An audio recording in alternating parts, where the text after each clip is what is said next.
You gotta be on TikTok, Reels, Instagram, Clubhouse, you name it. You gotta do it all. That's the only way to market. You gotta do this. The only way to get right in front of everybody.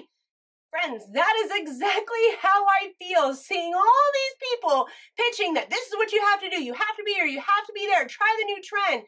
Here's the deal. When we start doing all this advancement in technology, getting distracted by trends, we get away from the basics of marketing. It ends up making us completely exhausted and run ragged, and it also confuses the consumers that we're trying to reach. So in the end, it's not serving you, it's not serving them, it's not any good. I want to share with you my 3 V's to minimal marketing to success that can be used for any type of business, product, or service. It's extremely important that we get back to these basics on a routine basis so that we're not getting completely distracted by the next silvery fun thing that comes along. Before we get into the 3 V's of minimal marketing that I have for you this week, my name is Rachel Brinke. I am the host of the Business Bites podcast. Thank you for joining me, whether it's by video or audio. I am just thrilled that you're here, taking time to get these quick bites of content because I know that you all are busy. We're going to get in and get out on the 3 V's shortly, but before we dig into that, I want to share with you a little bit of a formula that I use in making decisions on everything in my business. Yes, we learned about the formula of consumer avatar and unique serving position in the last few episodes. If you haven't listened to those, go check those out later. But this formula that I want to share with you is my 3-to-1. This is what I use in conjunction to that other formula of avatar plus unique serving position in determining whether or not I'm going to take an action.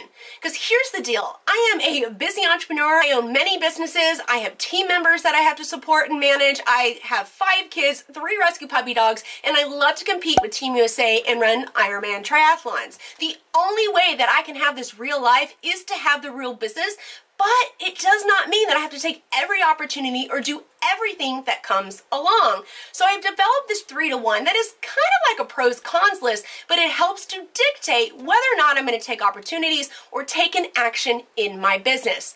Anytime that I'm approaching a situation, I need to look at it and go, okay, for every 1 action that I take, I need to get at least 3 returns out of it.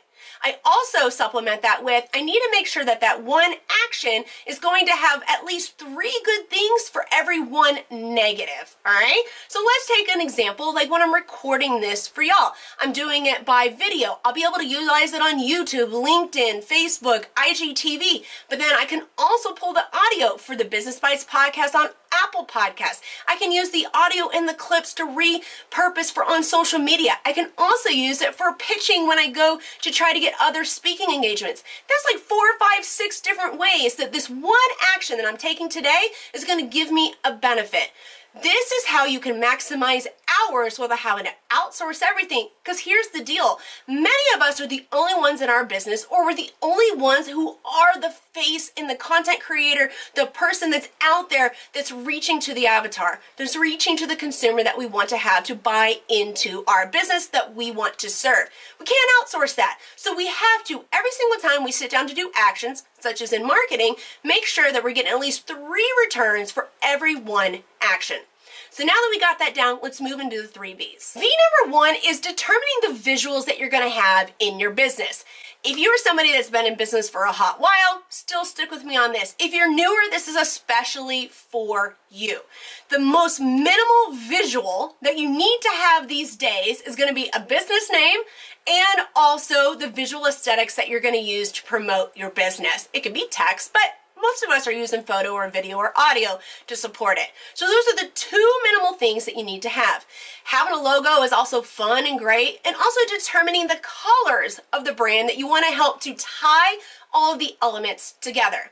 I'm going to use myself as a case study here because when I first started out in business, I was always told you have to have like this key business color that people associate with you. They have to know about it. And I'm just not a very colorful person when it comes to what I wear and the things that I'm drawn to. My entire house is monochromatic. My entire office is monochromatic. We have black, whites, browns, and grays.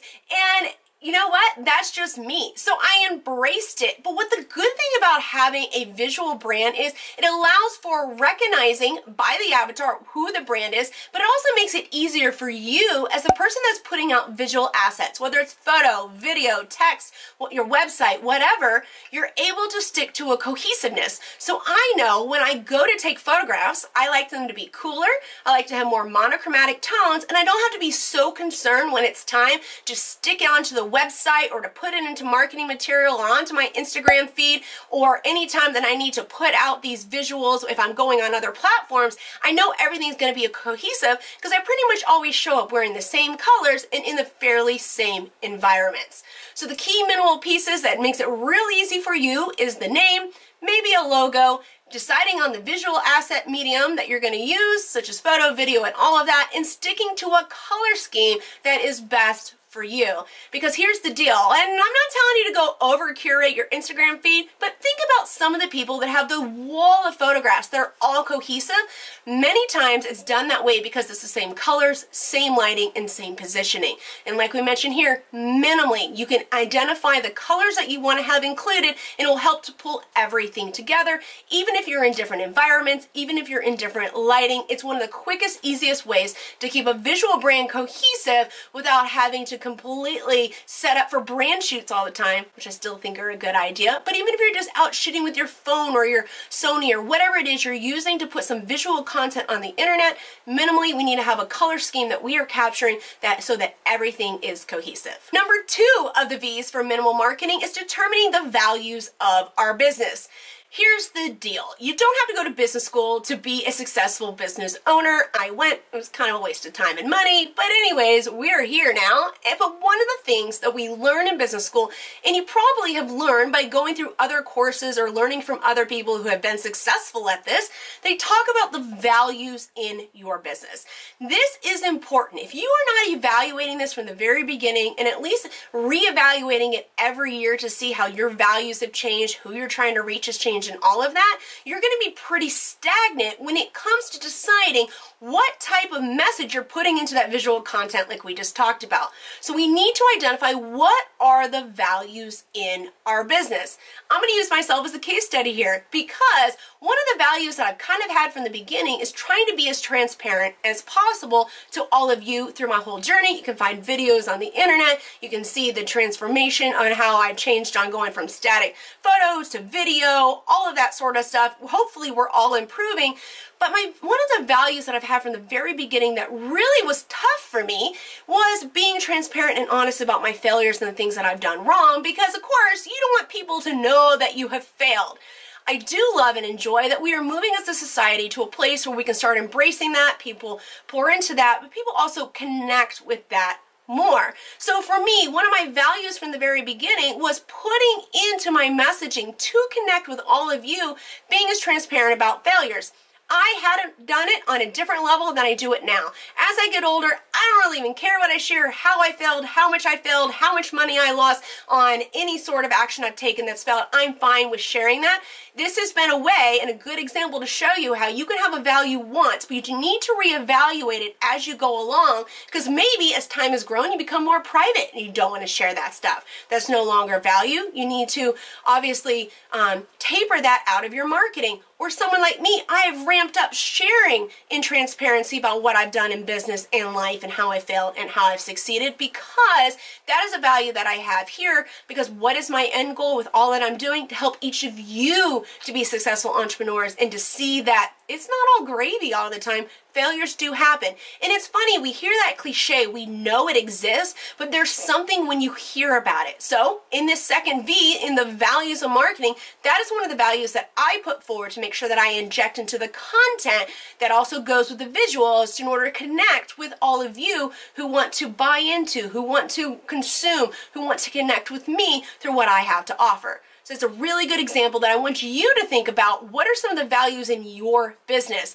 In fact, I just did an episode on controversial topics in business, and that is also one of the value pieces. Are you wanting to use your platform for controversial topics to help affect change? That is a value you could determine as well. I'm not going to go too much more into that. Let's move on. And V number 3 is the venue of where we're putting our visuals and our values into our brand and creating our brand and delivering our brand and getting in the path of the consuming avatar, of the people that we're trying to serve. Because why are we in business? I mean, cool. We want to make money, but many of us are here because we identified that there is a problem, a need, or a want in the marketplace that you have the solution or the product or service for. In order to do that, we can't just stand on a street corner with a big old yellow arrow spinning it around and yell. How many people do you think are actually garnered by attention with that? Not that many. In fact, you're going to spend more time, money, and energy just out here yelling, look at me, look at me, look at me, if you're not being specific on who you're talking to, how unique your serving position is, but also the venue, the path of how to get in the way of this avatar with this unique serving position that you have. So what does this look like? Here is where I caution you. There are so many automated systems out there. There are so many social media platforms. There's so many content platforms, YouTube, podcast, you name it, that everyone is like, oh, you got to be on it all the time. And here you click a button and you put everything. You can post it once and it goes to every social media platform. Let me tell you what, that is a waste of time. It's a filler of space. You're yelling into the void. Minimal marketing. I want you to choose 2 to 3 venues and get really good at these venues. What do I mean? Don't try to be on Facebook and Pinterest and Twitter and Clubhouse and Instagram and everything else. Each platform is consumed in a different way. The visuals that work on Instagram are going to be completely different than the visuals on Facebook and then over to Twitter. So if you're just doing a one click of pushing out the same content everywhere, you're not really garnering the attention or serving up the message, the pitch, the content, the connection that you're trying to make with the person to buy into you is not going to happen. It's just yelling it out there, throwing spaghetti noodles and hoping they stick. So my suggestion, real strong suggestion here, is narrow down to 2 or 3 venues, minimal marketing, and invest in getting deep in understanding how engagement works. What format of marketing should you put onto those platforms? And guess what? It may change. As you change, as your strengths and weaknesses change, that's going to change too. Like for me, I have not been good at video. I'm still not that good at video, but I am trying. For a long time, I recognized that I had a weakness in video. So what did I do? I dug into the platforms where I knew my avatar was, and I worked on keying in on my strengths of writing and static visuals, such as photographs and graphics, to try to cut through and speak directly to that avatar. As things have grown, as time has changed, I've recognized, okay, the consuming avatars love video and podcasts. Let's add that in. But in order to do that, I needed to get the strengths and the skills to do it first, still in the process. But this shows you that we want to start now minimally with 3 platforms, 3 venues, and then reevaluate it as we go along, because the consumer avatar is going to change, how they consume content is going to change, and your strengths and weaknesses are going to change as well. That's the 3 V's: visuals, values, and venue. I really strongly suggest that you guys come back next week, as I'm going to be talking a bit more about branding and marketing. I'm going to throw some legal in here and how we can protect this brand that we're spending all this time and money and energy into. But before you click away, be sure to come join us in the Business Bites Facebook group, because we have a thread every week dedicated to the episode. I want you to join us, come learn, come discuss, come share. We'd love to connect with you. You can connect with other like-minded entrepreneurs so we can all work together to grow our business to success.